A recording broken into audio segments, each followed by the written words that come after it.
వానరాకృతిలో ఉన్నటువంటి అపరిమిత పరాక్రమంతుడు ఎవడు అని అడిగినారట.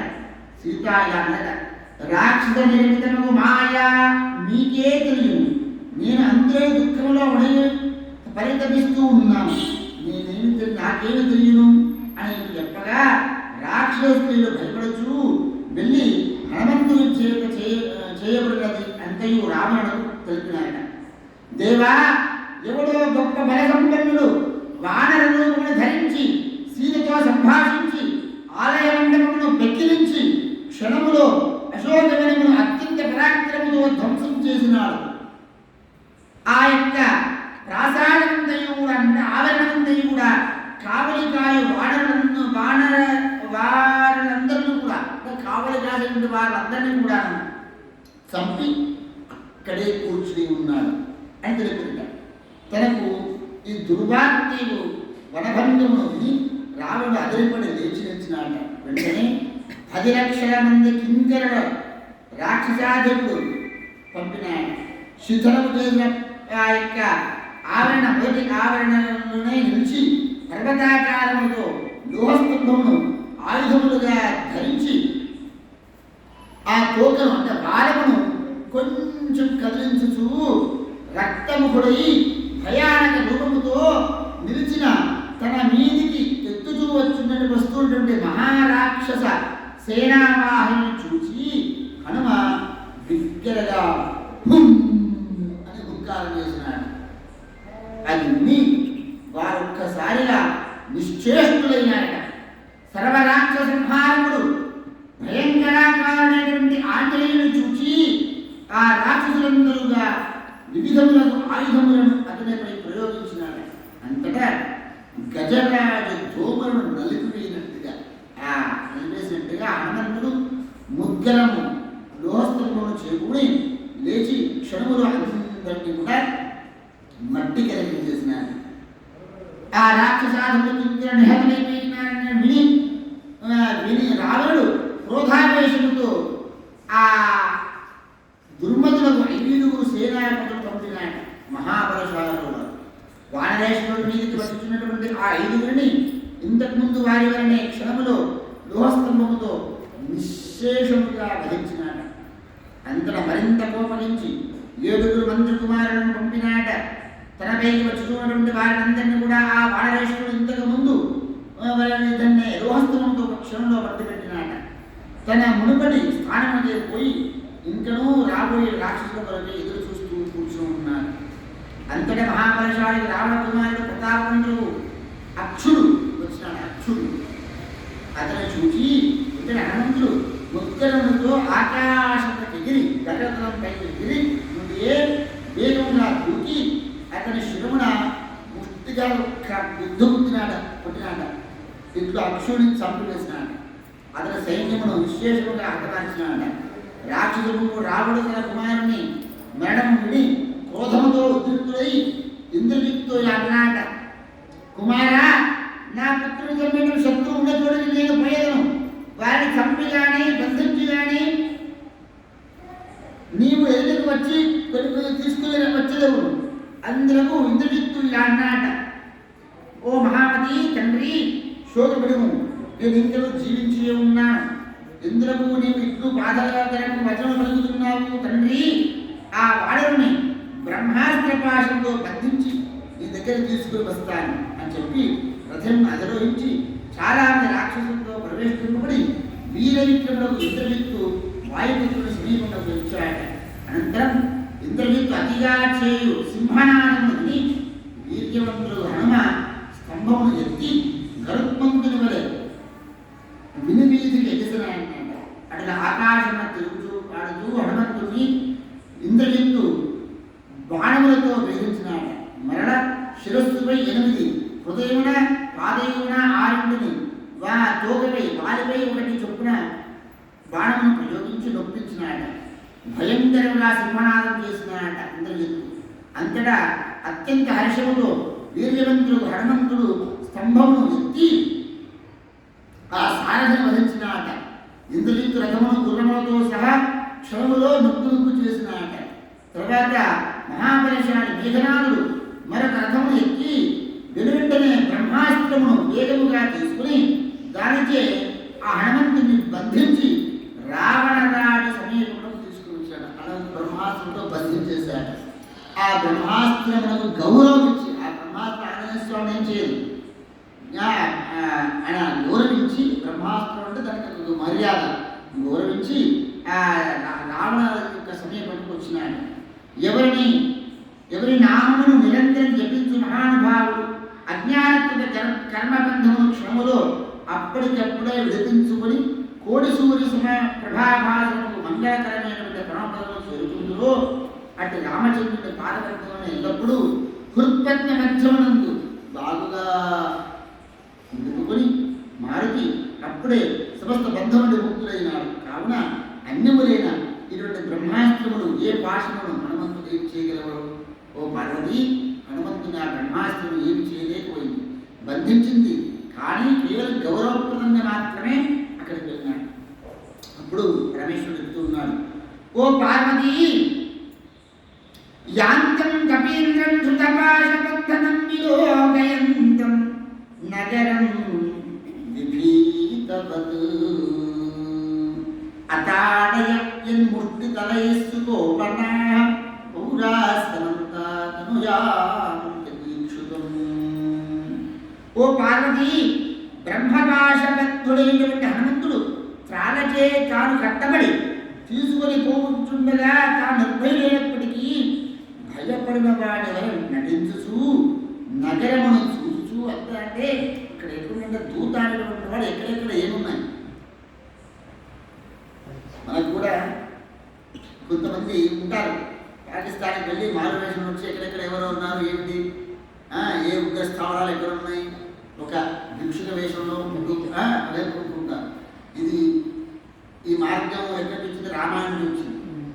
భయపడేవాడిన వాళ్ళని అంతా చూస్తూ ఉన్నాడు, ఎక్కడెక్కడ ఎవరున్నారు ఏమిటి, ఏ ప్రదేశాలు ఎలా ఉన్నాయి, నగరాన్ని చూస్తూ వారి వెంట వెళ్ళినాడు. ఆ సమయంలో అతని చూచుటకు పురవాసులు అండలేకుండా వచ్చి గుమిగూడినారట.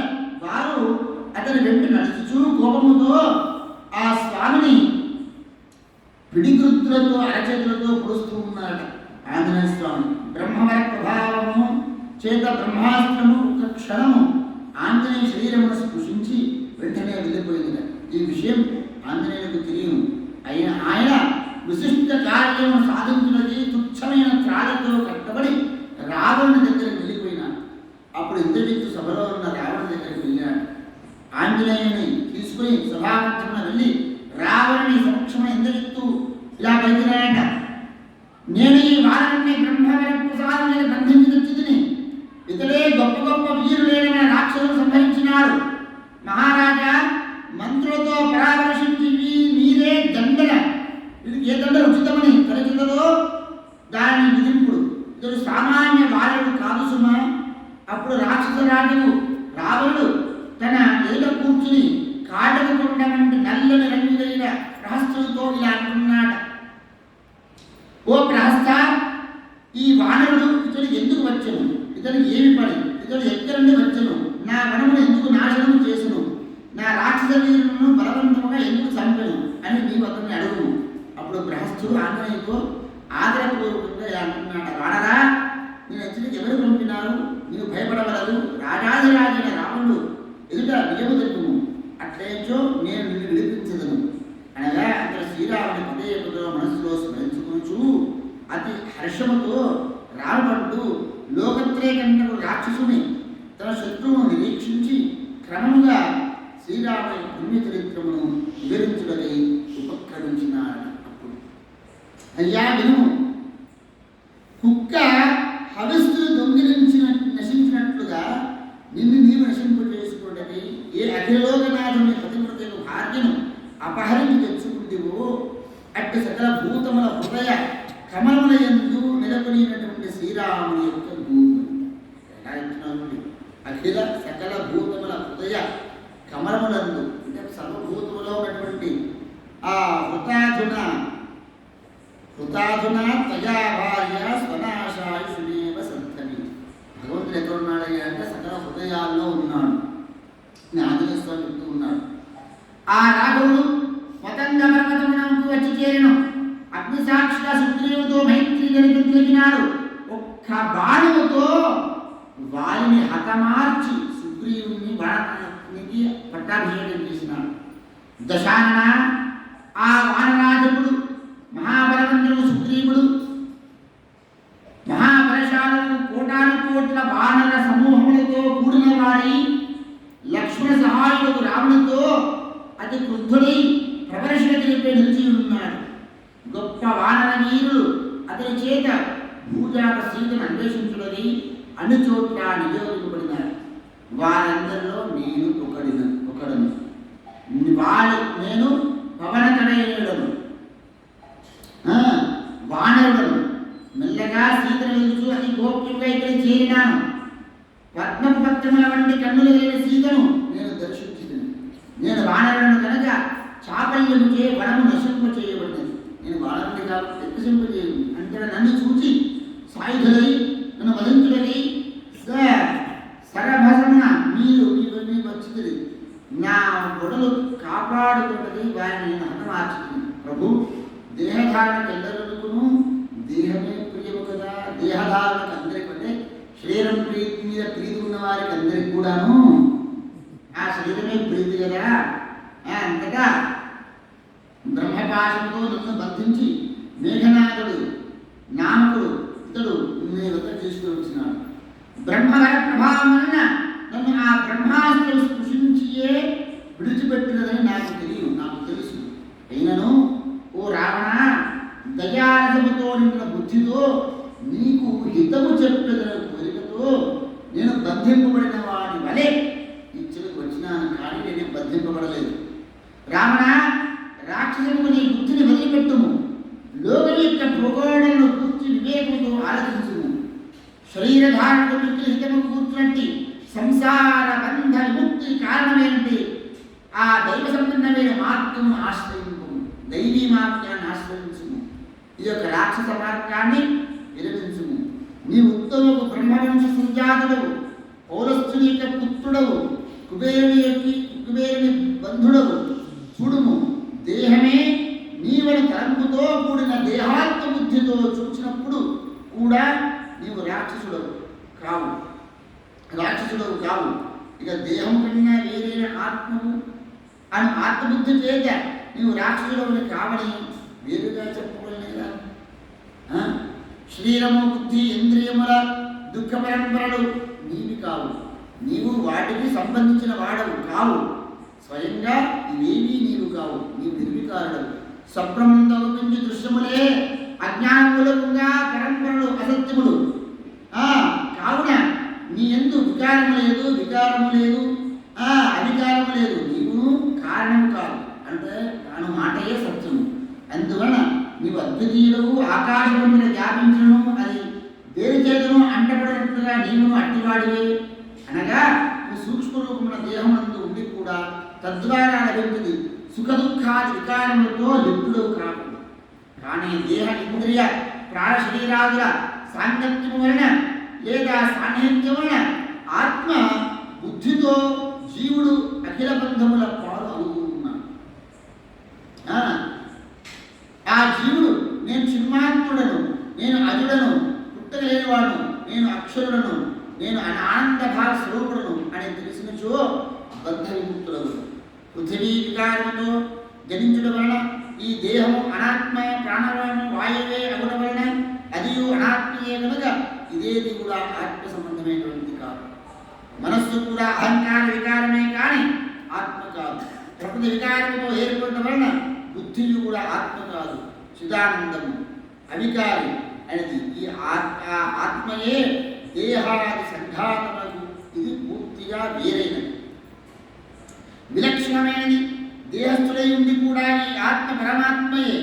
అది నిరంజనము, ఎప్పుడునూ సమస్త ఉపాధులతో కానీ తద్ధర్మములతో కానీ అంటకుండా విడిపడి ఉండునది అని ఈ విధంగా ఆత్మను తెలిసిన వాడు ఐహిక సంసార బంధం నుండి విడవబడినటువంటి వాడు కాగలడు.